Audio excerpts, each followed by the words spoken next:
At the end of the updates, we'll then give each outlet an opportunity to ask 2 questions. And I know Evan had already mentioned, but if you can please go to the podium as we're live streaming this so we can hear the questions and be able to really address them. So I am now going to pass it over to our Fire Chief, Dave Upper, to provide an update. Thank you. Since the last time we met at 11 o'clock, we've been able to gather some more intel as to what is burning and what we've got left in the structure. We know from the main fire occupancy that the section of the building that contained mostly paint-type chemicals, which was the main piece of the fire. We do know now that there are 2 other sections that have not been involved. There's a lot of aerosols in the one section of the building, and then on the other section of the building, there's another chemical that we're looking to take care of. It's called parasitic. So that there is a bit of a concern because if it gets heated up, it is toxic and can explode. So crews are working to make sure that we cut that off. On the adjacent building, on the east exposure, we've had fire move into the roof, and then some of the contents in the building, we've been able to make entry into the building to see that there is some racking and shelving, and so there's contents there that are burning. So it's not just the structure, but we have contents now on fire in there. We've had a partial collapse to that building, which has made it challenging to put the fire out there. So crews are continuing their suppression operations. From the hazardous material perspective, the Ministry of Environment is now on scene. They are now doing the air quality monitoring, which has been super helpful to know what how our atmosphere is and what we're working in. We've got a hazardous material company has launched their boat in the lake and has deployed an absorbent sock. They've also got a vac truck, so we are vacuuming up any of the runoff that's going into the water system. So we're good there. We also have the Ministry of Labor is coming in on scene, TSSA is coming in on scene, and then the Office of the Fire Marshal is en route as well. The one victim was transported to St. Catharines General Hospital, but has now been moved to Sunnybrook. And so we don't know the status of the patient, we just know that they've been moved to the burn unit there. At the shelter, at the Aquatic Center, we've had over 50 members from the community in that area that are residents there report in, and they're sheltering at the Aquatic Center, and we're getting ready with the Red Cross to prepare if we're going to keep them overnight to provide some overnight housing for them. Thank you. Thanks, Chief Upper. I wanted to start by thanking our fire services, as well as Niagara Regional Police and the emergency medical services here in Niagara. Our fire services were on site very quickly. I had the opportunity to talk to some residents this morning, and it was only 2 or 3 minutes between when they heard the first explosions and when they heard the sirens coming across the bridge.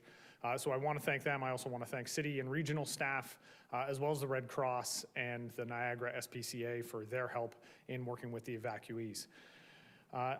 I think the most important message, the one I've been stressing all day and the one that I'm going to continue to stress now, we're asking residents to please stay out of the area. Okay? There's a lot of people who, I guess for curiosity's sake, whatever the case may be, have tried to get closer to the area to see what's going on. We've also had reports of people trying to fly drones to take pictures and video of the site. Without mincing words, give your heads a shake. You're not making things better, you're not making things easier, or you're not being helpful. You're making things actively worse. Please stay out of the area. Please allow our fire services to do their jobs. They are working very diligently right now on behalf of the city of St. Catharines. We know we're going to have more updates as the day goes on, but we're hopeful that fire services is going to be able to get control over this in the very short term and be able to allow residents to go home. We don't know if that will be possible yet, but we are going to have updates later on today. But again, to all residents and anybody who's in the surrounding area, please stay away from the site and allow fire services to do their work. At this time, we'll be willing to take questions, as has been mentioned, and I'll step back. Most technical questions will be handled by the fire chief. Thanks.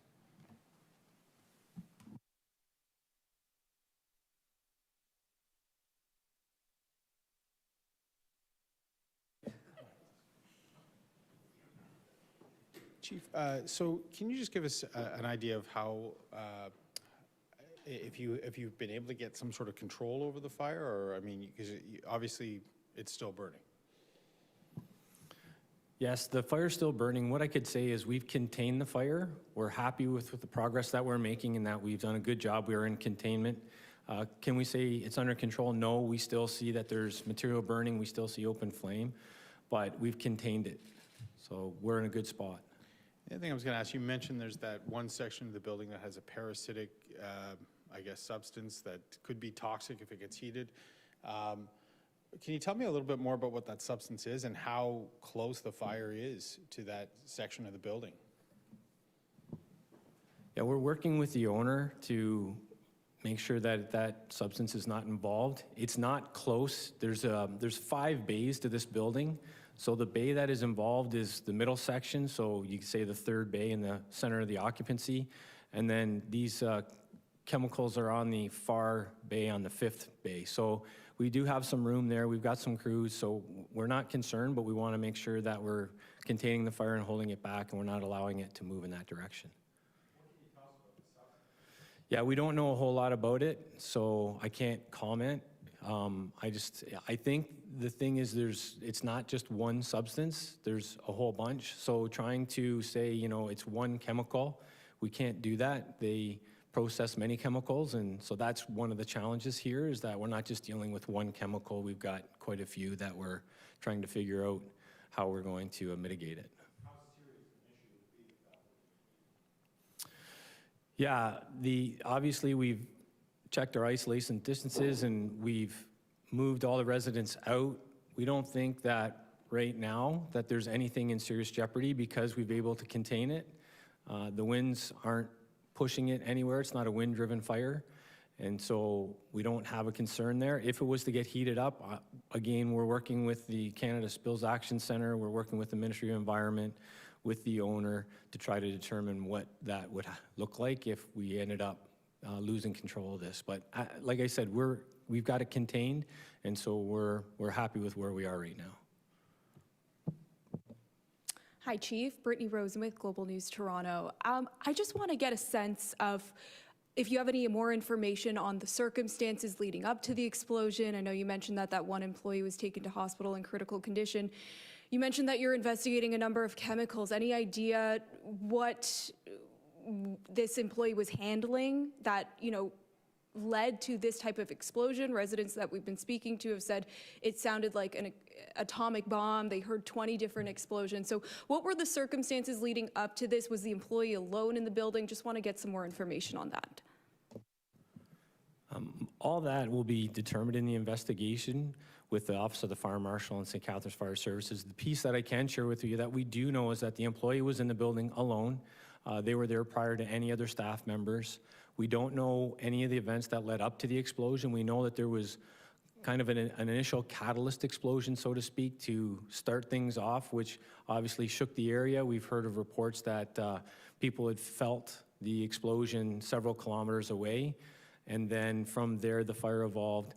And then what we had for the first hour was a large number of aerosols that were exploding, and that was the continuous fireworks, so to speak, that were going off over the hour. And we're hoping that, obviously we're hoping that the gentleman who suffered the burns is going to be okay, and that he was conscious when he left St. Catharines General, so we're hoping that he can come to and be well, and we can find out in our investigation exactly how this all happened. Can you give us an exact number on how many people are currently displaced and how many people had to be evacuated? At the Aquatic Center where we're sheltering everyone, we've had 53 people check in. Now that number can grow. When we initially moved most of the residents out, the numbers were in the 20s, and then as more people come home from doing various things and they realize they can't get back in, so right now the number is sitting, I think, about 53 or 54. And I know that you mentioned that parasitic chemical it's really dangerous because it can explode, as you said, under heat. But you mentioned that the Ministry of Environment is currently doing air quality monitoring. What are the toxic impacts that this could have to residents if they were to be exposed, or the environment? Like what are the implications if they were to be exposed to that? Yeah, we're still trying to determine that. I can't speak to specifically what would happen. Typically with the inhalation injuries, they're normally burns. But again, we're working with those folks to make sure that we get the information correct.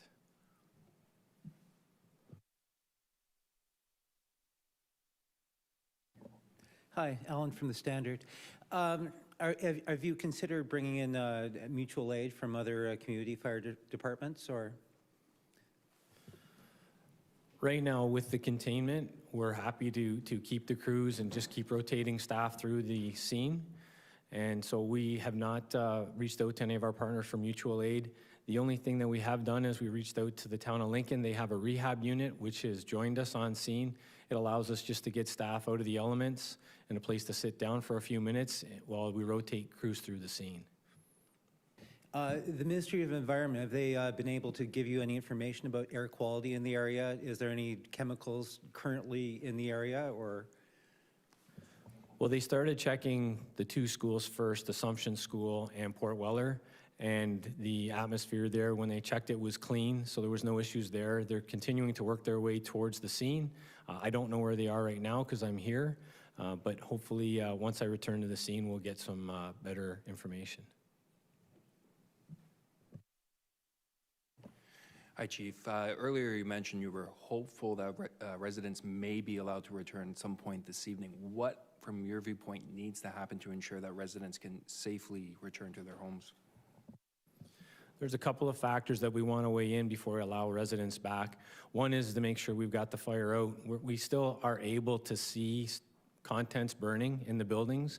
We want to make sure that contents is out, so we've got that piece done. And then, of course, the MOE with the air quality assurance, that's going to be the second big piece to make sure that the air is safe for the residents. So those will be the two key indicators for us. And again, if you don't mind, can you clarify in the section of the building where this happened, the types of chemicals that were stored there and may have been part of the explosion and the risk they pose? Well, in the middle of the section of the building, the owner indicated that they were storing and processing all of their paints. And that was the piece. And I don't know how the explosion happened, but that was the section that was initially involved.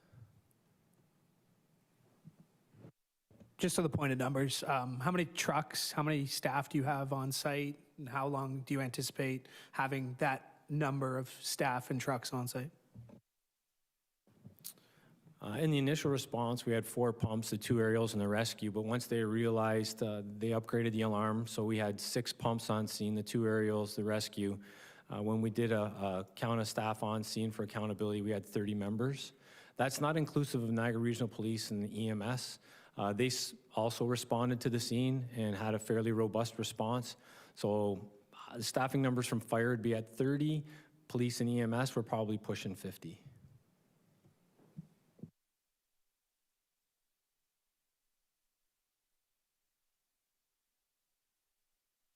Can you just talk about the process of what is expected later on tonight in the overnight hours? What can people expect, and what's the emergency response going to be?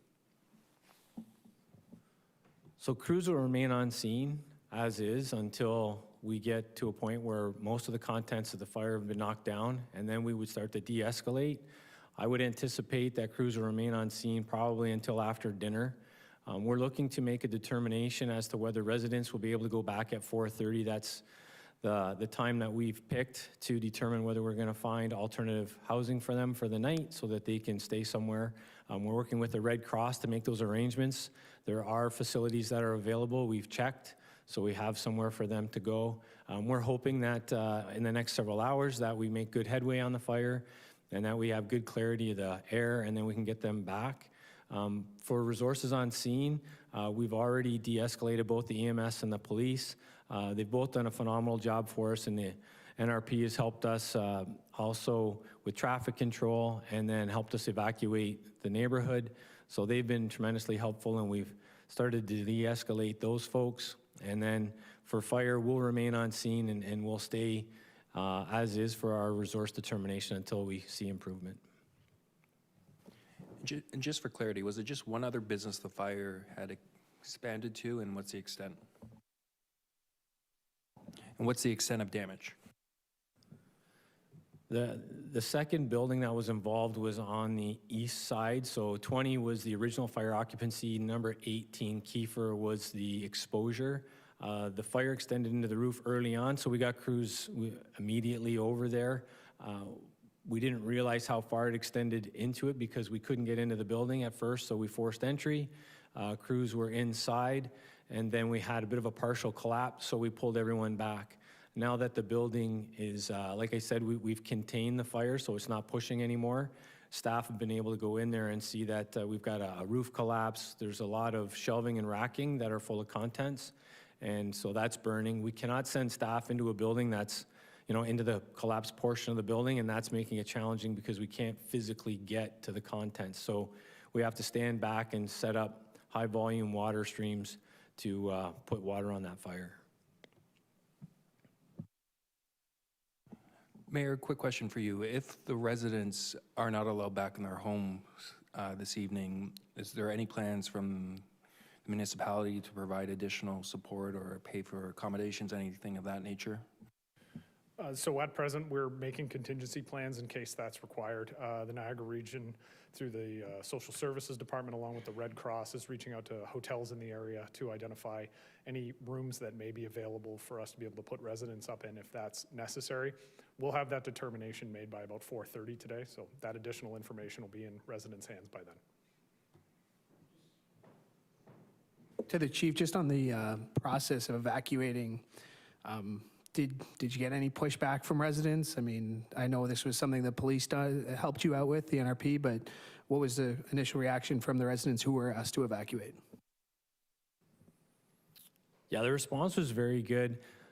It's always humbling and makes you very proud of your service. I know Police Chief Brian McCullough will be proud of his staff too, how everyone comes together when we see an event of significant size like this. Everybody jumped in and asked what they could do. We knew we had our hands full with the fire, and we knew we had to get that area evacuated. And the staff from the NRP rallied the troops very quickly for us. They assembled incredibly fast, and the residents, we went door to door, and the residents were more than willing to move. And then once we had coordinated with the city staff that they were to go to the Aquana Center, they moved there. In our town hall meeting, the citizens from that neighborhood were very thankful at how quickly, they were surprised at how quickly everybody responded. And so they showed a lot of gratitude to both the police service and fire for the quick work that they had done.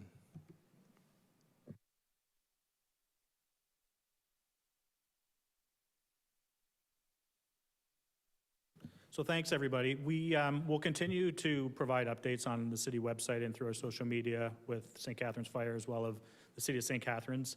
We haven't yet determined if we're going to have another presser like this, but that'll come out in due course, and through our communication channels, we'll keep you posted. So thank you very much, everyone.